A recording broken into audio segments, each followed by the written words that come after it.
200 تک ہو جائے گی. آج ڈیوو ایکسپریس 60 سے زائد شہروں میں کام کر رہی ہے اور بڑا بہتر کام کر رہی ہے. سینکڑوں بسیں روزانہ کی بنیاد پر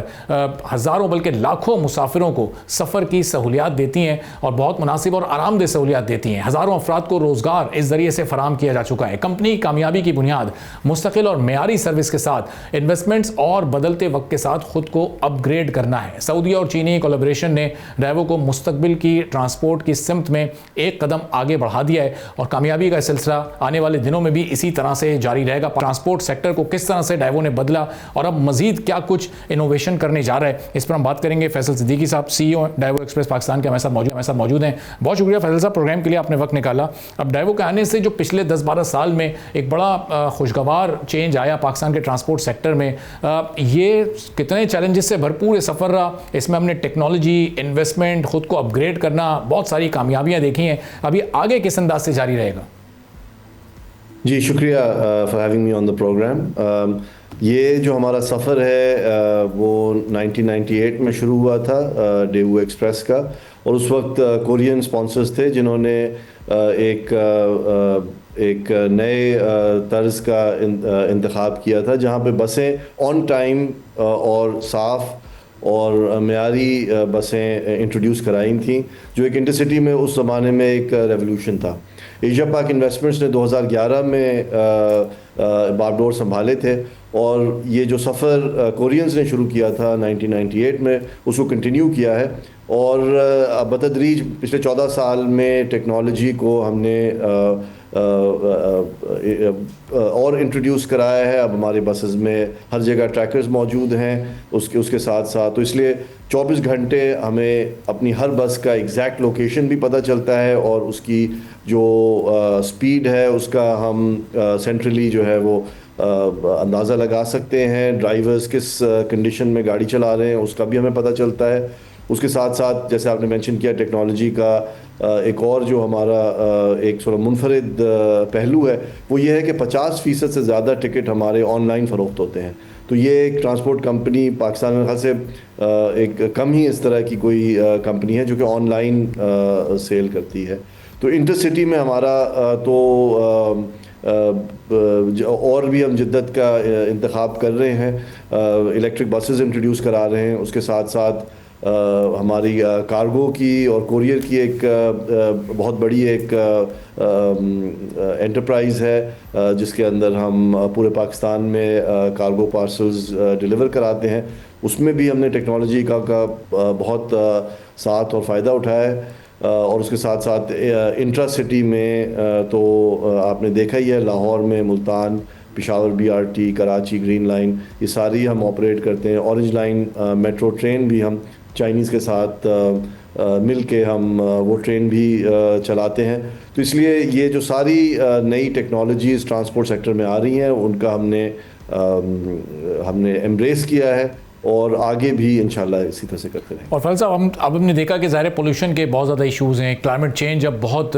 بری طرح سے اس وقت دنیا کے چند ممالک کو متاثر کر رہا ہے. پاکستان اس میں متاثرہ ممالک میں ٹاپ لسٹ میں آتا ہے. تو اب ایسی صورتحال میں ہم نے دیکھا کہ چائنیز کمپنی کے ساتھ آپ لوگ کے MOUs بھی سائن ہوئے, EV بسوں کو بھی آپ لوگوں نے لانے کی بڑی کامیاب کوشش کی ہے. تو اب یہ EV بسیں اس وقت الیکٹرک بسیں یہ کتنی امپورٹنٹ ہیں پاکستان کے لیے؟ ابھی ان کی کتنی تعداد پاکستان میں آ چکی ہے؟ آگے کیا پلانز ہیں؟ جو پورا اسٹرکچر ہے ان کو EV بسوں سے ریپلیس کیا جائے گا. تو یہ ماحولیاتی تبدیلی میں کتنا بڑا رول رہا ہے ڈیوو ایکسپریس کا؟ دیکھیں ماحولیاتی تبدیلی میں تو جو EV بسز ہیں اور الیکٹرک موبلٹی ہے اس کا ایک بہت بڑا ہاتھ ہوگا, ایک بہت بڑا سپورٹ ہوگا. اور اس سے جو لاہور میں فار ایگزامپل اسموگ کے ایشوز ہے, اور اس کے ساتھ ساتھ ویسے تو اب آہستہ آہستہ یہاں پہ جب اسموگ کا سیزن آتا ہے اکتوبر نومبر میں تو پورا پنجاب میں ہی اسموگ کافی ہوتا ہے. انفیکٹ ناردرن سندھ میں بھی اور سدرن KPK میں بھی فوگ اور اسموگ سے کافی متاثر ہوتے ہیں. اور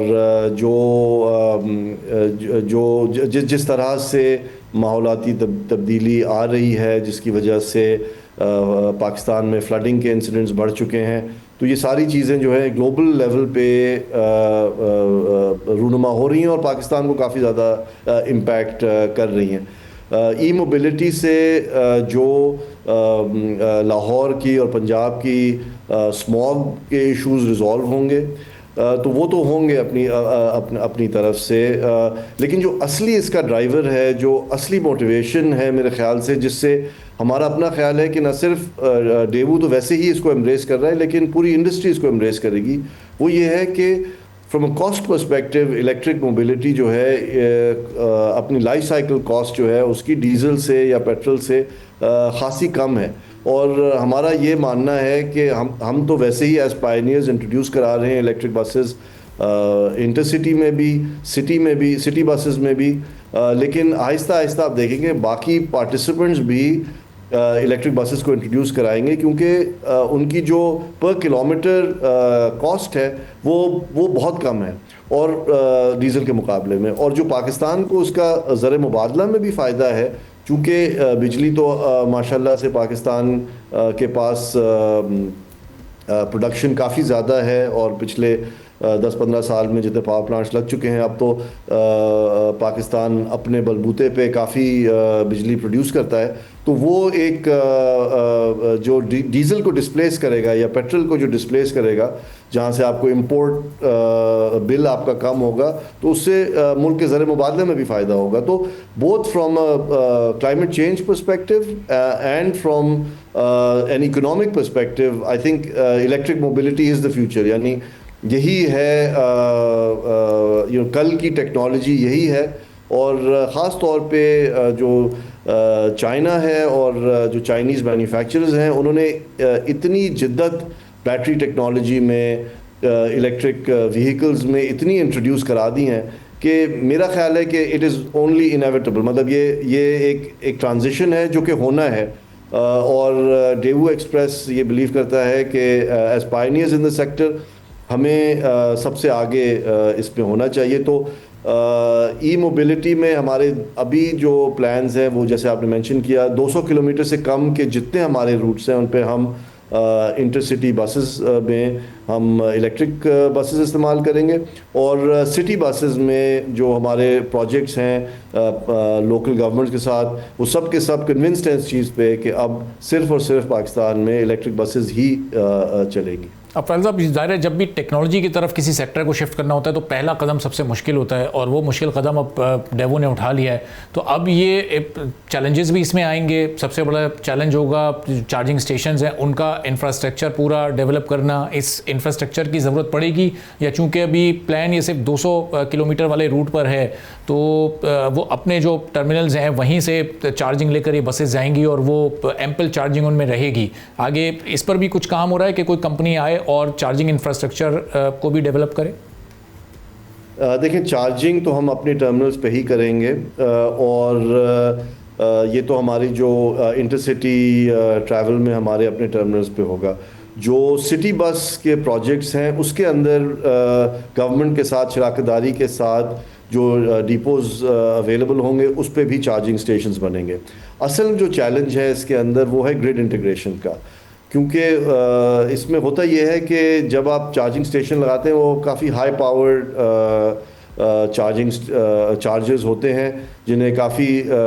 تیزی سے، جنہوں نے آدھے گھنٹے میں، پون گھنٹے میں 300 کلو واٹ آور کی، 400 کلو واٹ آور کی بیٹری کو چارج کرنا ہوتا ہے. تو اس کے پیچھے جب آپ لائن سے چارجنگ پورٹس لگاتے ہیں کسی بھی ڈیپو پہ یا اپنے ٹرمینل پہ، تو اس کے پیچھے جو گرڈ سے آپ کو سپورٹ چاہیے ہوتی ہے وہ اصلی چیلنج وہاں پہ ہے. تو آپ کو جیسے لاہور میں ہمیں لیسکو کے ساتھ ہاتھ ملانا پڑتا ہے، اس میں گرڈ میں اپ گریڈ کی ضرورت پڑتی ہے، ٹرانسفارمرز نئے لگانے پڑتے ہیں، اور کسی بھی علاقے کی جو سینکشن لوڈ ہوتا ہے وہ بڑھتا ہے. تو میرا اپنا خیال یہ ہے کہ جو اصلی چیلنج ہے الیکٹرک اڈاپشن کا وہ یہ ہوگا کہ مختلف پوائنٹس پہ گرڈ پہ، جیسے لاہور شہر میں یا اسلام آباد میں، پنڈی میں، کراچی میں، جہاں جہاں یہ لوڈ آئے گا چارجنگ کا، وہاں اس شہر کے جو ڈسٹریبیوشن کمپنیز ہیں ان کے ساتھ مل کے پرائیویٹ سیکٹر کو یہ سلوشنز نکالنے پڑیں گے, سینکشن لوڈ بڑھانے پڑیں گے, اور گرڈ آپریٹرز کو, لیسکو کو کراچی میں, کے الیکٹرک کو, یا آئی ایس کو اسلام آباد میں, جیسے جیسے مختلف شہروں کے جو ڈسٹریبیوشن کمپنیز ہیں وہاں پہ ان کو اپنی ایک نئے تھنکنگ کا لانی پڑے گی, کیونکہ یہ ایک انٹیگریشن کا پروسیس ہے. آپ کو اس کو اس طرح سے سوچیں کہ جیسے ڈیزل کے پورے ملک میں ڈیپوز ہیں, ڈسٹریبیوشن پوائنٹس ہیں, پائپ لائن ہے, ٹینکر چلتے ہیں, ایک پورا ایک نیٹ ورک ہے اس کو آپ ریپلیس کریں گے انشاءاللہ over time with electric mobility, یعنی پھر بجلی کے ذریعے یہ جب وہیکلس چلیں گی تو انہی ڈسٹریبیوشن کمپنیز کو اپنے ٹرانسفارمرز, اپنے گریڈ سٹیشنز اور ان کو انہانس کرنا پڑے گا. تو وہ ایک انفراسٹرکچر انویسٹمنٹ جو ہے وہ پرائیویٹ سیکٹر اور ڈسٹریبیوشن کمپنیوں کو ساتھ کرنا پڑے گا, and I think that is going to be the biggest challenge. اور فیض صاحب, جب یہ پبلک پرائیویٹ پارٹنرشپس ہوتی ہیں, جوائنٹ وینچرز اب گورنمنٹ کے ساتھ مل کے کرنے پڑتے ہیں, تو اس میں پروونشل گورنمنٹس کا پھر رول کیسا رہتا ہے؟ وہ وہاں سے پھر اس طرح سے کوآپریشن کیا جاتا ہے جو ایکسپیکٹڈ ہوتا ہے؟ چونکہ گورنمنٹ لیول پر جب ہم دیکھتے ہیں تو ٹرانسپورٹ کی فیسلٹیز ہمارے ملک میں, چاہے وہ کوئی بھی شہر ہو, وہ اتنی اچھی نہیں رہی, اسی لیے پرائیویٹ سیکٹر کو آنا پڑا, اسی لیے ڈیوو نے اتنے بڑے بڑے انیشیٹیوز لیے. تو یہ جہاں جہاں سہولیات چاہیے ہوتی ہیں یا جہاں مل کر کام کرنے کی بات آتی ہے, وہاں پھر پروونشل گورنمنٹس اپنا رول پلے کرتی ہیں. بالکل, ہمیں جو ہمارا ایکسپیرینس آیا, ہم 2016 سے جو میٹرو کے پروجیکٹس ہیں اور فیڈر بسز کے پروجیکٹس ہیں, اب ہم پنجاب میں, KPK میں اور سندھ میں تین پروونسز میں ہم آپریٹ کر رہے ہیں. بلوچستان میں ابھی ہم نہیں کر رہے, لیکن ان 3 پروونسز میں جو پروونشل گورنمنٹس کے ساتھ ہمارے اگریمنٹس ہوئے ہیں, کنسیشن اگریمنٹس ہوئے ہیں, اس کے تحت ہم نے بسیں چلائی ہیں. اور ہم نے تو یہی ریئلائز کیا ہے کہ ہوتا یہ ہے کہ جب آپ ایک میٹرو چلاتے ہیں یا شہر میں بسیں چلاتے ہیں تو ایک دم سے اتنے لوگ اس سے مستفید ہوتے ہیں کہ پروونشل گورنمنٹ ریئلائز کرتی ہے کہ یہ اب اتنی امپورٹنٹ سروس ہو گئی ہے شہر کے لوگوں کے لیے کہ اس کا بلا تعطل چلنا اور اچھی کوالٹیز کے ساتھ چلنا ایک سارٹ آف پولیٹیکل نیسیسٹی بھی ہو جاتی ہے. تو ماشاءاللہ سے ہمارا ایکسپیرینس تو پروونشل گورنمنٹس کے ساتھ ان تینوں پروونسز میں کافی پازیٹیو رہا ہے, کیونکہ جو سروس پرووائڈ ہوتی ہے اس سے جو لوگ خوش ہوتے ہیں, تو ایک جس کو کہتے ہیں نا, ایک ورچوئس سرکل سا بن جاتا ہے کہ اس کی ویلیو جو ہے وہ شہر والوں کو نظر آتی ہے اور پھر پروونشل گورنمنٹس کو بھی نظر آتی ہے. تو جب ایک ون ون سچویشن کریٹ ہو جاتی ہے تو جو لوکل گورنمنٹس ہیں, پروونشل گورنمنٹس ہیں, وہ کافی اس میں بڑھ چڑھ کے پرائیویٹ سیکٹر کے ساتھ کام کرنے کے لیے محنت کرتی ہے. اور فیض صاحب, پچھلے 10 سے 15 سال میں ہم نے پاکستان کے تقریباً تمام ہی بڑے شہروں میں پبلک ٹرانسپورٹ کا جو برا حال دیکھا ہے, اسی حال میں ہم نے ڈیوو کو ترقی کرتے دیکھا, اور 8-9 شہروں سے شروع ہونے والا پروجیکٹ اب 60 سے زائد شہروں تک یہ پہنچ چکا ہے. تو یہ اس کامیابی کے پیچھے کیا راستہ جو کہ گورنمنٹ اپنے پروجیکٹس کو نہیں کامیاب کروا پاتی, اور ایشیا پاک انویسٹمنٹس نے ایک کامیاب پروجیکٹ ڈیوو کی صورت میں لیا اور وہ کامیابی کے ساتھ آگے بڑھتا جا رہا ہے, تو یہ راز کیا ہے اس کامیابی کے پیچھے؟ دیکھیں, کوئی اس میں کوئی راکٹ سائنس نہیں ہے, یہ کوئی ایز سچ کوئی راز نہیں ہے. بیسکلی اوور دی ایئرز اب ماشاءاللہ سے ڈیوو ایکسپریس کو تو 26 سال ہو گئے, 27 سال ہو گئے ہیں آپریٹ کرتے کرتے. تو ایک نام, ایک ریپوٹیشن بلڈ کیا ہے شروع کرتے ہوئے with the intercity bus service, اور اس کے اندر بیسکلی سروس یہ تھی کہ ایک اچھی کوالٹی بس اویلیبل ہو جو کہ ٹائم پہ نکلے, چاہے اس میں آدھے پیسنجرز ہوں, چاہے 2 پیسنجرز ہوں, چاہے پوری بس بھری ہوئی ہو, اس کی ٹائم کی کمٹمنٹ پوری ہو. تو ایک نام اس سے ڈیولپ کیا. اسی طرح سے جو شہروں کے اندر جو سٹی بس کی جو کا جہاں تک تعلق ہے، اس کے اندر تھوڑا سا نا پبلک پالیسی انیشیٹو کی بات آ جاتی ہے، بیکاز جن کرایوں پہ شہروں کے اندر بس چلانی پڑتی ہے وہ ایک پرائیویٹ اینٹی اس پہ پروفیٹیبلی نہیں چلا سکتی، تو اس لیے ایک پروونشل گورنمنٹس کی سپورٹ کی ضرورت پڑتی ہے۔ ہسٹوریکلی شہروں کے اندر جو ہے وہ آپ جیسے دیکھ رہے ہیں بہت ساری چنگچیاں چلتی ہیں، پھر بیچ میں ہائیس وینس چلتی تھیں کراچی میں تو، اور ابھی بھی میرے خیال سے جو کچھ بسیں ہیں وہ پرانی ہی چلی آ رہی ہیں۔ تو اوور ٹائم پچھلے 10 سالوں میں ہر پروونشل گورنمنٹ نے ریئلائز کیا ہے کہ ایک ٹرانسپورٹ اتنے میگا شہروں میں، اب جیسے کراچی ہے، لاہور ہے، ایون پشاور ہے، ملتان ہے، یہ اب بہت بڑے شہر بن چکے ہیں، تو یہاں پہ ایک اشد ضرورت ہے کہ ایک کوالٹی کی ایک بس سروس دی جائے، اور آہستہ آہستہ پروونشل گورنمنٹس نے اس پہ فوکس کیا اور بہت اچھے پروگرامز انٹروڈیوس کرائے ہیں، اور اس کی سکسیس دیکھ کے ہوتا یہی ہے، اس کا راز یہی ہے کہ جب آپ ایک پروجیکٹ جیسے اب 2012 میں لاہور میں یہ گرین لائن میٹرو سروس شروع ہوئی تھی، جس کو شروع میں جنگلہ بس کہہ کے ویسے تو ریڈیکیول بھی کیا جاتا تھا، لیکن اس کی کامیابی اور اس نے جو فیسلٹی جو سروس پرووائڈ کی تھی، اس سے متاثر ہو کے ہر پروونس نے یہ سروس اور اس طرح کی سروسز انٹروڈیوس کریں۔ تو بات یہی ہوتی ہے کہ ایک چیز آپ اچھی ڈیلیور کریں جس سے پبلک کو فائدہ ہو، پبلک ویلیو کرے اس کو، تو وہ پھر نیکسٹ پروجیکٹ میں ٹرانسلیٹ ہوتی ہے، اینڈ پھر اس کے بعد نیکسٹ پروجیکٹ میں ٹرانسلیٹ ہوتی ہے، اور اوور ٹائم پھر آپ ریئلائز کرتے ہیں کہ ماشاءاللہ سے جیسے ڈیوو ہے، اب سٹی بس میں کوئی 7 یا 8 پروجیکٹس ہم چلا رہے ہیں، تو ایک دم سے آپ کا ایک نام ڈیولپ ہوتا ہے۔ لیکن یہ کوئی اس میں کوئی سیکرٹ نہیں ہے، کوئی راز نہیں ہے، یہ روزانہ کی محنت ہے، ایک سروس کوالٹی پہ انحصار ہے، اور ماشاءاللہ سے ڈیوو کے جو 7,000 سے زیادہ امپلائیز ہیں ہمارے ٹرانسپورٹ بزنس میں، اور 22,000 سے زیادہ ویسٹ مینجمنٹ کی سروسز میں جو امپلائیز ہیں، ان کی روزانہ کی محنت کا یہ ایک پھل ہے جو کہ ہم انجوائے کر رہے ہیں۔ ٹھیک ہے، بہت بہت شکریہ فیصل صدیقی صاحب، CEO ڈیوو ایکسپریس، ہمارے ساتھ گفتگو آپ نے سنی۔ ایک بریک لیتے ہیں ناظرین، بریک کے بعد واپس آئیں گے، ایک اور عام موضوع پر بات کریں گے۔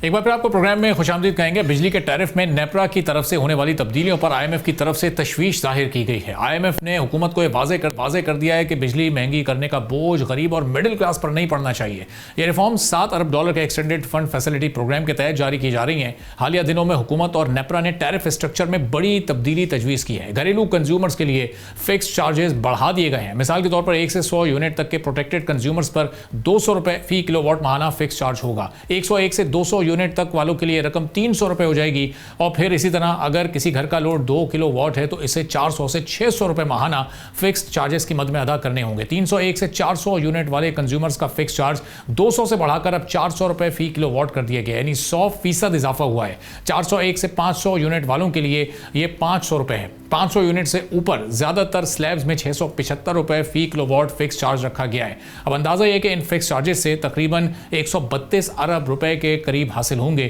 گھریلو کنزیومرز پر نئے فکس چارج کی تجویز، پہلے حکومت نے انڈسٹریل کے لیے فی یونٹ ریٹ کم کرنے کا اعلان کیا تھا، اور اس مد میں اب اس رقم کو یہاں سے جمع کیا جائے گا۔ انڈسٹریل ٹیرف تقریباً 26% تک کم کیا گیا تھا، جس سے کچھ کیٹیگریز میں ٹیرف $62.99 فی یونٹ سے کم ہو کر $46.31 فی یونٹ تک آ گیا تھا۔ اب اس کا مقصد پروڈکشن کاسٹ کو کم کرنا اور ایکسپورٹس میں انڈسٹریز کی مدد کرنا تھا۔ پاکستان میں ٹیرف کے ساتھ IPPs سے معاہدے اور پھر انرجی سیکٹر میں سرکولر ڈیٹ کا مسئلہ بہت زیادہ کمپلیکیٹڈ شکل اختیار کر گیا ہے۔ صرف سرکولر ڈیٹ کو اگر دیکھا جائے تو یہ تقریباً 2.4 سے 2.6 خرب روپے کے درمیان ہے۔ بجلی کی ڈسٹریبیوشن کمپنیز کے نقصانات اور لائن لاسز 16 سے 20% تک ہیں۔ حکومت نے مالی سال ان مسائل سے نمٹنے کے لیے اس سیکٹر میں تقریباً 2078 ارب روپے کی رقم انجیکٹ پروجیکٹ بھی کی لیکن حالات مزید خراب سے خراب ہوتے نظر آئے کیونکہ اب یہ رقم کل ٹیکس کلیکشن کا تقریباً 16% بنتا ہے لیکن اس کے باوجود بھی مسائل حل ہوتے نظر نہیں آ رہے. اب اگر تھوڑا سا انالائز کریں ہم تو یہ حکومت کی کراس سبسڈی کو کم کرنا اس وقت انٹینشن ہے, یعنی صنعت کو صنعتی بجلی دے کر اکانومی کو سہارا دینا, لیکن اس کا براہ راست اثر گھریلو بلز پر پڑ سکتا ہے. بجلی مہنگی ہونے سے مہنگائی میں 0.5 سے 1% تک اضافہ ہو سکتا ہے. حالیہ انفلیشن ریٹ ابھی بھی تقریباً 5.8 کے نزدیک ہے جو حکومت کے لیے ایک اصل چیلنج ہے. ان حالات میں اب حکومت ایک دورائے پر کھڑی ہے کہ یا تو ریفارمز کرے یا پھر عام آدمی پر مہنگائی کا مزید بوجھ ڈالا جائے. کیا کیا آپشنز حکومت موجود ہیں اس پر ہم بات کریں گے. سلمان شاہ صاحب سابق وزیر خزانہ ہمارے ساتھ موجود ہیں. سلمان صاحب بہت شکریہ پروگرام کے لیے, آپ نے وقت نکالا. اب جب اعلان کیا گیا تھا پرائم منسٹر کی طرف سے انڈسٹریل پیکیج کا, اسی وقت سے سوالات اٹھنا شروع ہو گئے تھے کہ آخر یہ جو اماؤنٹ ہے اس کا فسکل اسپیس کہاں سے کریٹ ہوگا اور اب وہ ڈومیسٹک کنزیومرز پر ڈالا جا رہا ہے. کیا یہ ایک درست اسٹریٹجی ہے, چاہے 200 300 400 ہی غریب آدمی پر مزید بوجھ ڈالا جا رہا ہے لیکن ایک درست سمت میں جا رہی ہے اس وقت حکومت؟ دیکھیں انرجی سیکٹر اور اس میں پاور سیکٹر جو ہے وہ سب سے امپورٹنٹ اس وقت سیکٹر ہے پاکستان کی اکانومی کے پوائنٹ آف ویو سے, کیونکہ پاکستان کی بجلی جو ہے وہ سب سے مہنگی بجلی ہے اور اس میں بہت زیادہ مس مینجمنٹ ہے, اس میں کرپشن بھی ہے, اس میں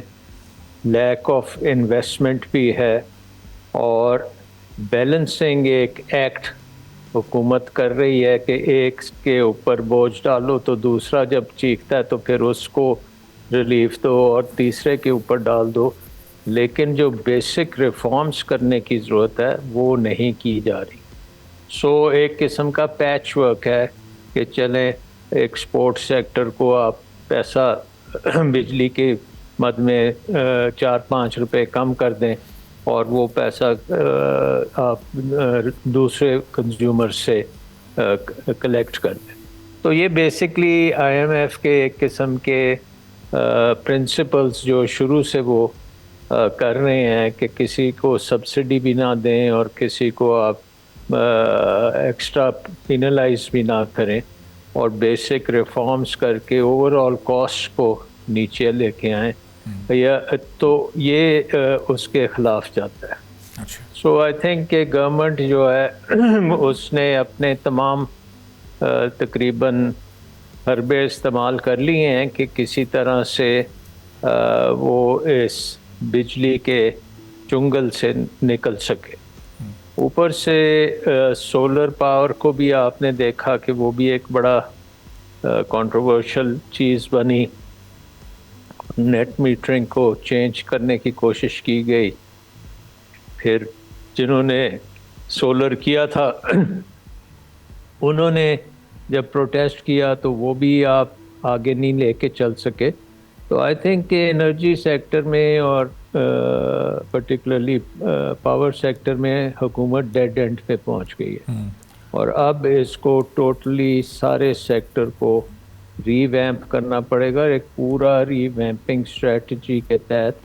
جس کو آئی ایم ایف سے بھی آپ شیئر کریں اور اس کے بعد پھر اس کو امپلیمنٹ کریں. تو سلمان صاحب یہ سارے سٹیپس لے کر بھی جو اس وقت ہم 11.5 سینٹ پر انڈسٹری کے لیے کھڑے ہیں, وہ 11.5 سینٹ بھی انڈسٹری کے لیے تو قابل قبول نہیں ہے. تھوڑی سی کاسٹ ضرور کم ہوئی ہے لیکن انٹرنیشنلی اگر کمپٹیشن میں جانا ہے تو یہ کاسٹ ابھی بھی 2-2.5 سینٹ کا اس میں فرق ہے. تو یہ ابھی مزید کتنے اس طرح کے اقدامات لینے پڑیں گے حکومت کو, مزید ڈومیسٹک کنزیومرز پر اس کا بوجھ ڈلنا ہے اور آگے کیسے کمپٹیشن کرنا ہے پھر انٹرنیشنل مارکیٹس میں؟ دیکھیں ایک بات تو ہے کہ جو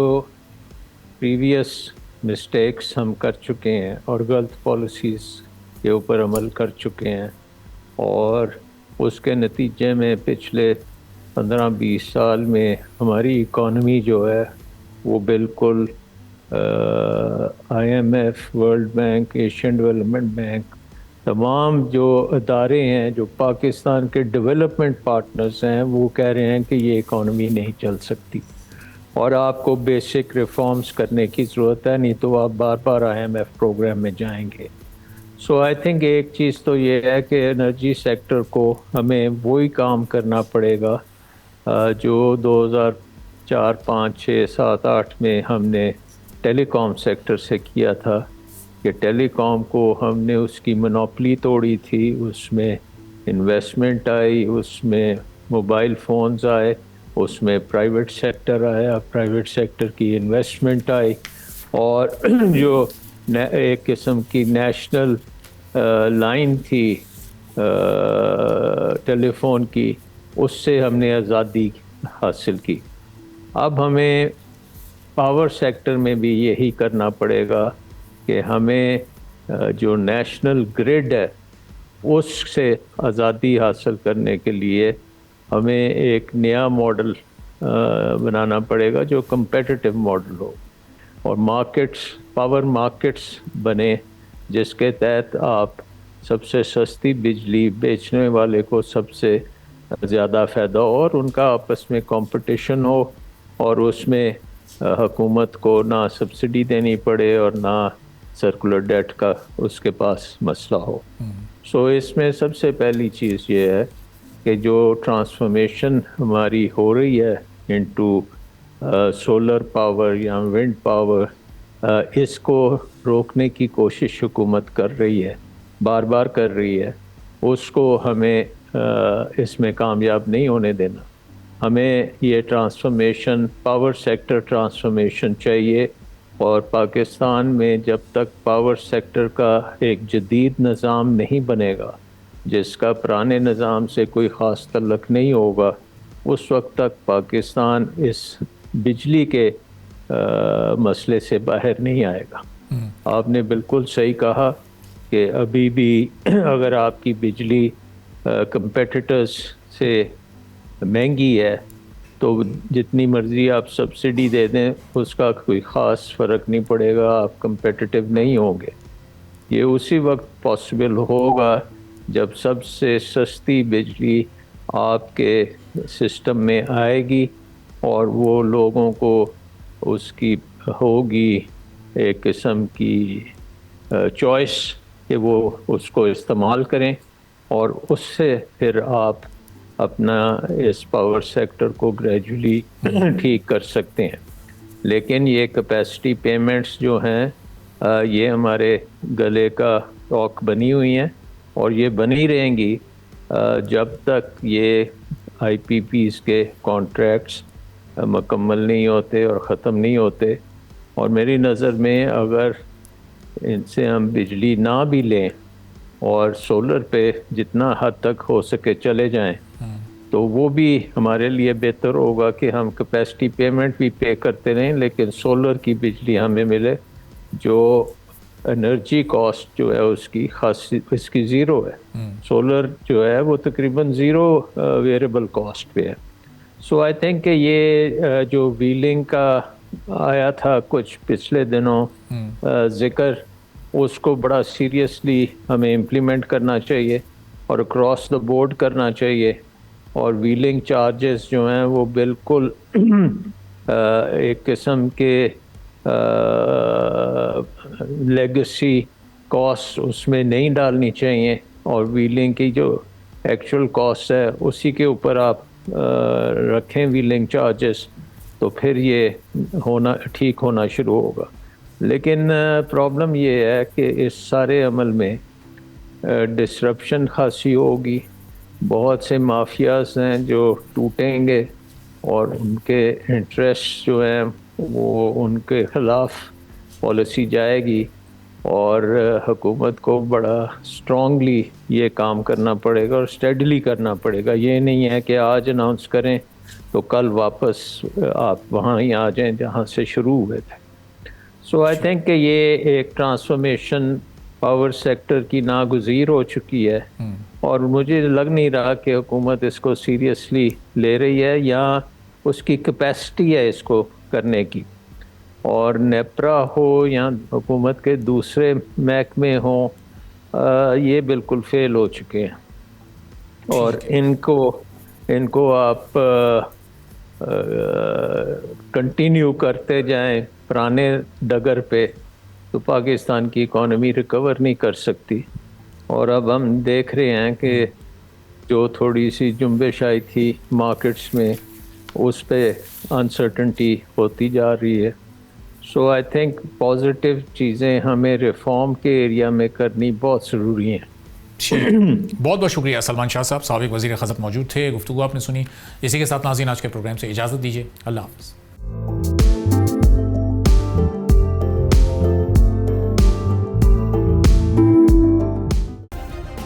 سبسکرائب کریں اور بیل دبائیں تاکہ کوئی خبر رہ نہ جائے.